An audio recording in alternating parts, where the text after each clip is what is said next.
ఎవరైతే ఆర్ఆర్బీఎల్పీకి రిజిస్ట్రేషన్ చేసుకున్నారో వాళ్ళు సేమ్ ఇలానే గూగుల్లో ఆర్ఆర్బీ అప్లైని క్లిక్ చేస్తే ఫస్ట్ లింక్ వస్తుంది, దానిపై క్లిక్ చేయాల్సి ఉంటుంది. సో అప్లై అనే ఆప్షన్ ఉంటుంది కదా అఫీషియల్ వెబ్సైట్లో, ఇక్కడ క్రియేట్ అన్ అకౌంట్ బదులు ఆల్రెడీ హ్యావ్ ఎన్ అకౌంట్ అని క్లిక్ చేయాలి. సో లాగిన్ విత్ ఆధార్ ఉంది కదా, దీనిపై క్లిక్ చేసి ఆధార్తో ఆధార్ నెంబర్ ఎంటర్ చేయాలి, జనరేట్ ఆధార్ ఓటీపీ ఎంటర్ చేసి సో లాగిన్ అవ్వాల్సి ఉంటుంది అనమాట. సో ఆధార్తో లాగిన్ అయిన తర్వాత ఈ విధంగా వస్తుంది, ఇన్స్ట్రక్షన్స్ అనేవి విధంగా ఉంటాయి.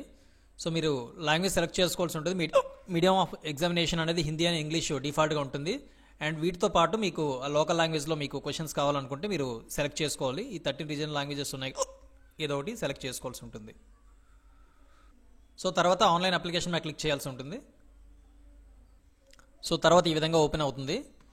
సో ఇక్కడ ఏఆర్ఆర్బీకి అయితే మీరు అప్లై చేద్దాం అనుకుంటున్నారో అది క్లిక్ చేయాలి. సో సికింద్రాబాద్ అనుకుంటే సికింద్రాబాద్ క్లిక్ చేస్తారు.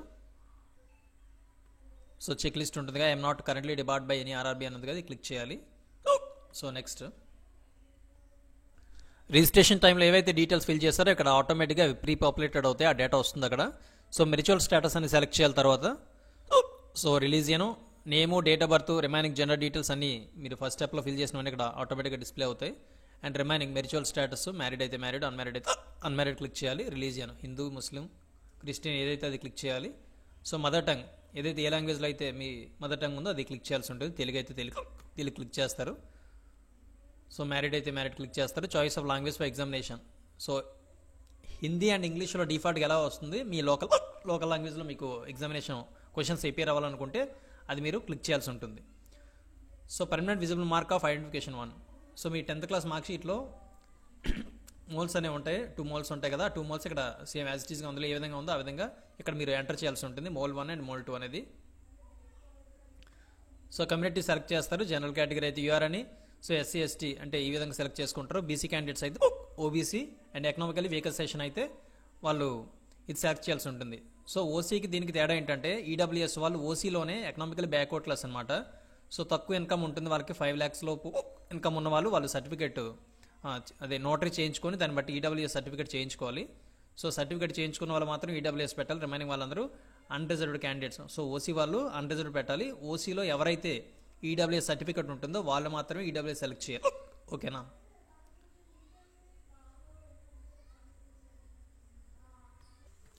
ఒకవేళ మీరు ఓబీసీ అనుకోండి, కమ్యూనిటీ ఓబీసీ క్యాస్ట్ అయితే so BC candidates OBC select చేయాల్సి ఉంటుంది. So the commander OBC non cream layer అని అడుగుతుంది, ఇది ఎస్ అని క్లిక్ చేయాలి, నో కాదు ఎస్ అని క్లిక్ చేయాలి. సో ఎవరైతే 8 lakh బిలో ఉంటుందో వాళ్ళకి OBC non cream layer certificate అనేది అప్లై చేసుకోవచ్చు, వాళ్ళకి వస్తుంది. సో వాళ్ళు ఎస్ అని క్లిక్ చేయాలి. ఎస్ అని క్లిక్ చేసిన వాళ్ళకి మాత్రమే ఓబీసీ నాన్ క్రీమ్ లేయర్ ద్వారా మీకు రిజర్వేషన్ అనేది పొందుతారు. నో అని క్లిక్ చేస్తే వాళ్ళకి రిజర్వేషన్ అనేది ఉండదు, ఓబీసీ ద్వారా ఉండేది. ఓకేనా? సో ఎగ్జాంపుల్ క్యాస్ట్ అనేది సెలెక్ట్ చేసుకొని సో క్రీమీ లేయర్ అయితే క్రీమీ లేయర్ ఎస్ అని క్లిక్ చేసుకోవాలి, ఏమో క్యాస్ట్ అని రాస్తాం. అదేవిధంగా కమ్యూనిటీ సర్టిఫికేట్ నెంబర్, మీ క్యాస్ట్ సర్టిఫికేట్ వస్తుంది కదా, దాని మీద సిజిసి బార్కోడ్ కింద సిజిసి నెంబర్ ఉంటుంది కదా, అది ఎంటర్ చేయాల్సి ఉంటుంది. సో అదేవిధంగా తహసీల్దార్, అదే ఇష్యూయింగ్ అథారిటీ ఎవరైనా అడుగుతారో తహసీల్దార్ అవుద్ది. సో ఆంధ్రప్రదేశ్ అని సెలెక్ట్ చేస్తారు. ఎప్పుడైతే మీకు సర్టిఫికేట్ ఇష్యూ అయిందో ఆ యొక్క డేట్ రాయాల్సి ఉంటుంది. ఇక్కడ ఇష్యూ డేట్ అనేది మీకు సర్టిఫికేట్లో బార్కోడ్ కిందని సిజిసి నెంబర్ ఉంటుంది కదా, దాని కింద ఉంటుంది అనమాట ఆ డేట్ అనేది. సో ఆ డేట్ రాయాల్సి ఉంటుంది ఇక్కడ. సో రీసెంట్ క్యాస్ట్ సర్టిఫికేట్ అయితే బెటర్ అనమాట. ఓకేనా? ఆ తర్వాత ప్రజెంట్ అండ్ పర్మనెంట్ అడ్రస్ అని ఫిల్ చేయాలి. పోస్టల్ అడ్రస్ అనేది state, district and address, exact address, door నెంబర్తో సహా మనం క్లియర్గా రాయాల్సి ఉంటుంది. So nearby location city ఏదైతే ఉందో ఆ సిటీ, అనకాపల్లి అయితే అనకాపల్లి ఏదైతే అది రాయాల్సి ఉంటుంది. అదేవిధంగా పిన్ కోడ్ ఎంటర్ చేయాల్సి ఉంటుంది. So tick if permanent address ఈ సేమ్ యాజ్ ప్రజెంట్ అడ్రస్ అయితే రెండు సేమ్ అయితే ఇది క్లిక్ చేయాలి. సో సేమ్ అనేది ఇక్కడ రిఫ్లెక్ట్ అవుతుంది. So personal details remain fill చేసిన తర్వాత పర్సనల్ డీటెయిల్స్ సేవ్డ్ సక్సెస్ఫుల్ అని వస్తుంది. అండ్ నెక్స్ట్ చూసుకున్నట్లయితే ఆర్యూఎన్ ఎక్స్ సర్వీస్ మెన్ అన్న ఎస్ అయితే ఎస్, నో అయితే నో పెడతారు. తర్వాత ఈబీసీ ఎకనామికలీ బ్యాక్వర్డ్ క్లాస్ ఎవరైతే ఉన్నారో, ఎకనామికలీ బ్యాక్వర్డ్ క్లాస్ అనేవి unreserved candidates. So OC candidates ఎవరైతే ఉన్నారో వాళ్ళ ఫ్యామిలీ ఇన్కమ్ అనేది 50,000 కంటే తక్కువ ఉంటే వాళ్ళు ఈబీసీ సర్టిఫికేట్ అనేది వాళ్ళు చేయించుకొని ఉండాలి. సో వాళ్ళు మాత్రమే క్లెయిమ్ చేసుకోవచ్చు అనమాట. ఓకేనా? ఇది రిజర్వేషన్ కాదు, ఈబీసీ అనేది ఓన్లీ ఫీజ్ కన్సెషన్ మాత్రమే ఉంటుంది, రిజర్వేషన్ అనేది అవైల్ చేసుకోలేరు. ఈడబ్ల్యూఎస్ ఉంటారు కదా, ఈడబ్ల్యూఎస్ అనే వాళ్ళకి రిజర్వేషన్ ఉంటుంది. ఓకేనా? సో ఈడబ్ల్యూఎస్ అనే వాళ్ళకి రిజర్వేషన్ అనేది ఉంటుంది, ఈబీసీ అనే వాళ్ళకి రిజర్వేషన్ అనేది ఉండదు, ఓన్లీ ఫీజ్ కన్సెషన్ మాత్రమే. అండ్ ఓసీ క్యాండిడేట్స్ ఎవరైతే ఈబీసీ సర్టిఫికేట్ ఉందని పెడతారో వాళ్ళు డాక్యుమెంట్ వెరిఫికేషన్ టైంలో సబ్మిట్ చేయకపోతే వాళ్ళ అప్లికేషన్ అనేది రిజెక్ట్ చేస్తారు. ఓకేనా. సో ఫీజు కన్సెషన్ కావాలనుకుంటే ఈబీసీ క్లిక్ చేయండి. లేదు ఫీజు కన్సెషన్ లేకపోయినా పర్వాలేదు, రేపు పొద్దున్న సర్టిఫికేట్ చేసుకోలేని అనుకుంటే మాత్రం సో అన్రిజర్వ్డ్ కేటగిరీ కింద మీరు అప్లై చేసుకోవచ్చు. అండ్ అదేవిధంగా మీరు ఈబీసీ సర్టిఫికేట్ అనేది సెలెక్ట్ చేసినట్లయితే so do avail fee concession అడుగుతుంది. ఎస్ అని క్లిక్ చేస్తే సర్టిఫికేట్ నెంబర్ కూడా అడుగుతుంది. సో మనం అప్లై చేసే టైంకి అది ఖచ్చితంగా మీరు ఈబీసీ సర్టిఫికేట్ చేయించుకోవాలి ఉండాలన్నమాట. ఓకేనా. Certificate number, issuing authority, date of issue కూడా అడుగుతుంది కాబట్టి సో క్లెయిమ్ చేసుకుందాం అనుకుంటే ఎస్ అని పెట్టండి. లేదు ఫీజు కట్ అయినా పర్వాలేదు అనుకుంటే మాత్రం నో అని పెట్టేసి అప్లై చేయండి. ఓకేనా. ఆల్రెడీ మీరు రైల్వేలో పనిచేస్తున్నట్లయితే ఎస్ అని పెట్టాలి. నో అయితే నో అని క్లిక్ చేసుకొని మీరు రిమైనింగ్ అప్లికేషన్ ఫిల్ చేయాల్సి ఉంటుంది. సో కరెంట్ ఎంప్లాయ్మెంట్ డీటెయిల్స్ ఉన్నాయి కదా, నాట్ అప్లికేబుల్ అయితే నాట్ అప్లికేబుల్ పెట్టాలి. ఒకవేళ మీరు స్టేట్ గవర్నమెంట్ ఎంప్లాయ్ అయితే స్టేట్ గవర్నమెంట్ ఎంప్లాయ్ క్లిక్ చేసిన వెంటనే you should present no objection certificate from the present employer at the time of document verification. So document verification టైంలో మీరు నో అబ్జెక్షన్ సర్టిఫికేట్ అనేది మీ కన్సర్న్ ఎంపీడీ ఆఫీస్ నుండి submit చేయాల్సి ఉంటుంది అనమాట. ఓకేనా. డాక్యుమెంట్ వెరిఫికేషన్ టైంలో రిమైనింగ్ డాక్యుమెంట్స్తో పాటు ఎన్ఓసీ సర్టిఫికేట్ కూడా వాళ్ళు చెక్ చేస్తారు. సబ్మిట్ చేయకపోతే రిజెక్ట్ చేసే అవకాశం ఉంటుంది. తర్వాత అప్రెంటిస్షిప్ చేసారు లేదని అడుగుతున్నారు. ఒకవేళ ఎస్ అని అడిగితే ఎస్ అని పెట్టారనుకోండి, ఇంతకుముందు అప్రెంటిస్ చేసినట్లయితే ఆ యొక్క డీటెయిల్స్ అనేవి, ఆ ట్రేడ్, ఆ డేట్, ఎప్పటి నుంచి ఎప్పటి వరకు మీకు ట్రైనింగ్ అయింది, డీటెయిల్స్ అని అడుగుతారు. సో ఒకవేళ అప్రెంటిస్షిప్ ఏం లేదు, డైరెక్ట్గా నో అని ఉందనుకోండి, నో అని పెట్టేసి and next bank details, refund of the fee.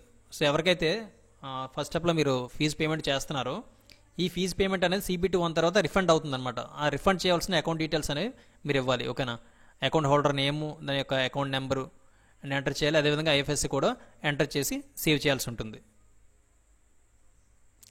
So ఇప్పటివరకు పర్సనల్ డీటెయిల్స్, అదర్ డీటెయిల్స్ అయ్యాయి. నెక్స్ట్ ఎడ్యుకేషన్ క్వాలిఫికేషన్ డీటెయిల్స్ అనేవి ఇక్కడ అడుగుతున్నారు. క్వాలిఫికేషన్ మెట్రికులేషన్ డిఫాల్ట్గా ఉంటుంది. సో స్టేట్ అనేది సెలెక్ట్ చేయాలన్నమాట, డిఫాల్ట్గా ఉంటుంది.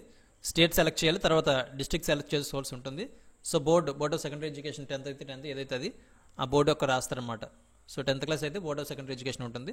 So date of passing, so ఇప్పుడు ఏ ఇయర్లో పాస్ అయ్యారు, ఏ డేట్ పాస్ అయ్యారు అనేది మీకు సర్టిఫికేట్ పై ఉంటుంది, అది ఎంటర్ చేయాలి. అదేవిధంగా రోల్ నెంబర్ ఉంటుంది కదా, రోల్ నెంబర్ ఎంటర్ చేయాలి, మీ 10th class roll number.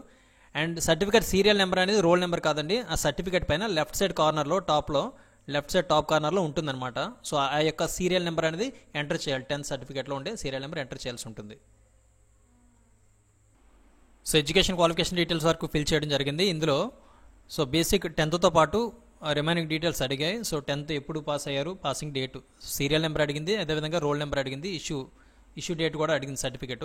So తర్వాత ఎడిషనల్ క్వాలిఫికేషన్ డీటెయిల్స్ ఏవైతే ఉంటాయో దాని కిందనే యాడ్ అనే ఆప్షన్ ఉంది. ఓకే, అది ఆల్రెడీ ఫిల్ చేస్తాను, జస్ట్ ఎక్స్ప్లెయిన్ చేస్తున్నాను. కింద యాడ్ అనే ఆప్షన్ ఉంటుంది. బీటెక్ అయితే బీటెక్, డిప్లొమా అయితే డిప్లొమా, మీరు సెలెక్ట్ చేసుకొని దాని యొక్క పర్సంటేజ్ కూడా అడుగుతుంది. సో సర్టిఫికేట్ దగ్గర పెట్టుకోండి. ఆ పాసింగ్ డేటు, ఆ ఇయర్ కూడా అడుగుతుంది. ఓకేనా. సో ఏ యూనివర్సిటీ నుండి పాస్ అయ్యారని కూడా మీకు డీటెయిల్స్ అని అడుగుతుంది. సో రెడీగా ఉంచుకోండి ఫిల్ చేసే ముందు. ఫోటో అప్లోడ్ చేసే ముందు చూసుకోవాల్సిన స్పెసిఫికేషన్స్ ఏంటో చూడండి. సో వైట్ బ్యాక్గ్రౌండ్ ఉండాలి, ఆ ఫోటోకి వైట్ బ్యాక్గ్రౌండ్ ఉండాలి. దాని సైజ్ అనేది 100 KB నుంచి 150 KB మధ్యలో ఉండాలన్నమాట. సో దీనికంటే తక్కువనా తీసుకోదు, 150 KB కంటే ఎక్కువనా కూడా అది తీసుకోదన్నమాట అప్లోడ్ చేసేటప్పుడు. So sample of few rejected photos అని మీరు చూడొచ్చు, ఇక్కడ వాడు ఇచ్చాడు. సో ఇందులో బ్యాక్గ్రౌండ్ అనేది వైట్ ఉంది, బట్ ఫోటోలో హెడ్ అనేది కొద్దిగా కట్ అయింది. ఓకేనా, షోల్డర్ కూడా లేదు, సో రిజెక్ట్ అయింది. ఇది కూడా ఫోటో మిడిల్లో లేదు, సైడ్ కొంత, సో రిజెక్ట్ చేశారు. స్పెట్స్ పెట్టుకున్నారు, అందుకే రిజెక్ట్ చేశారు. సో ఇది చూసుకున్నట్లయితే కళ్ళు పైన ఇది వచ్చింది కదండి, సో దానివల్ల అది రిజెక్ట్ అయింది. సో క్లియర్గా కనబడాలి ఫేస్ అనేది, సో దానివల్ల అది రిజెక్ట్ చేశారు. దీని యొక్క బ్యాక్గ్రౌండ్ అనేది వైట్ లేదు, సో వేరే డిఫరెంట్ కలర్స్ అనేవి మిక్స్డ్గా ఉంది, అందుకే రిజెక్ట్ చేశారు. అదేవిధంగా కొద్ది బ్లర్ వచ్చింది ఫోటో అనేది, అందుకే ఇది రిజెక్ట్ చేయడం జరిగింది. సో దీని బ్యాక్గ్రౌండ్ చూసుకున్నట్లయితే సో వేరే బ్యాక్గ్రౌండ్ ఇచ్చారు, వైట్ బ్యాక్గ్రౌండ్ కాకుండా వేరే బ్యాక్గ్రౌండ్ ఇచ్చారు. సో అందుకని ఇది రిజెక్ట్ చేశారు. స్పెక్టికల్స్ అనేవి సో ఇలా స్పెట్స్ అనేవి ఏ విధంగా పెట్టారు స్టైల్గా, సో ఇది యాక్సెప్ట్ కాదు. అదేవిధంగా ఇక్కడ షేడ్ అనేది ఫేస్ పై పడింది, సో ఇది యాక్సెప్ట్ కాదు. క్యాప్ పెట్టుకున్నారు, సో ఇది కూడా యాక్సెప్ట్ కాదు. సో పర్ఫెక్ట్ ఫోటో ఏదంటే కరెక్ట్గా మిడిల్లో ఉండాలి, సో షోల్డర్ వరకు కనిపించాలి, సో హెడ్ అనేది ఐస్ అనేవి క్లియర్గా ఉండాలన్నమాట.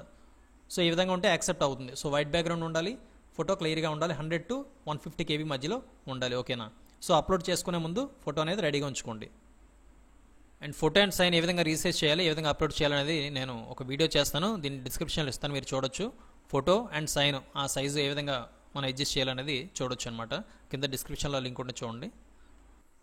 So photo and sign resize చేసుకొని ఇక్కడ అప్లోడ్ చేసుకోవాల్సి ఉంటుంది. సో ఫోటో ఆల్రెడీ మీకు పాత ఫోటో ఉంది, రీసెంట్ ఫోటో తీసుకున్నా కానీ బ్యాక్గ్రౌండ్ వేరేదే ఉంది అనుకుంటే రిమూవ్ బీజీ అని సో ఆన్లైన్లో ఫ్రీగా ఉంటుందన్నమాట సైట్ రిమూవ్ బీజీ అని టైప్ చేసినట్లయితే ఒక సైట్ వస్తుంది. అందులో మీరు బ్యాక్గ్రౌండ్ అనేది చేంజ్ చేయొచ్చు అనమాట. సో వైట్ బ్యాక్గ్రౌండ్ పెట్టుకొని మీరు ఫోటోని ఎడిట్ చేసుకోవచ్చు. ఆ విధంగా ఫోటో రీసైజ్ చేసుకొని ఇక్కడ అప్లోడ్ చేసుకోవచ్చు. రీసైజ్కి మీరు పెయింట్ యూస్ చేయొచ్చు, రిమైనింగ్ వేరే పారామీటర్స్ కూడా యూస్ చేయొచ్చు. ఆన్లైన్లో కూడా డైరెక్ట్ రీసైజ్ ఆప్షన్ ఉంటుంది. డైరెక్ట్ రీసైజ్ చేసుకొని 100 నుంచి 150 KB వరకు ఉండేలాగా సెట్ చేసుకోండి. దీనికి సంబంధించిన వీడియో కూడా నేను డిస్క్రిప్షన్లో ఇస్తాను చూడండి. అండ్ సైజ్ కూడా రీసైజ్ చేసుకొని సో 30 to 49 KB ఉండాలి సైన్ అయితే.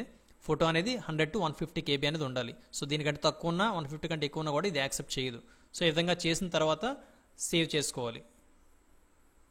సో ఇక్కడ రెడ్ మార్క్తో మీరు చూడొచ్చు, రెడ్ లెటర్తో ఇచ్చారు. సో ఫోటో సైజ్ అనేది ఏమాత్రం డీవియేషన్ ఉన్నా కూడా లేటర్ స్టేజ్లో కూడా అది రిజెక్ట్ చేసే అవకాశం ఉంటుందని చెప్తున్నారు. అదేవిధంగా సైన్ కూడా రిజెక్ట్ అయ్యే అవకాశం ఉంటుందని ఇక్కడ చెప్పడం జరిగింది. సో డైమెన్షన్స్ సైజ్ అని జాగ్రత్త చూసుకొని చేయాలి. సో ఈ విధంగా అప్లికేషన్ ఫిల్ చేసిన తర్వాత సబ్మిట్ చేయాల్సి ఉంటుంది. తర్వాత మీరు ఫీజ్ పేమెంట్ చేసుకోవచ్చు. ఓకేనా? So thanks for watching this video. Please like this video and share this video with your friends. Don't forget to subscribe this channel for more videos. Thank you.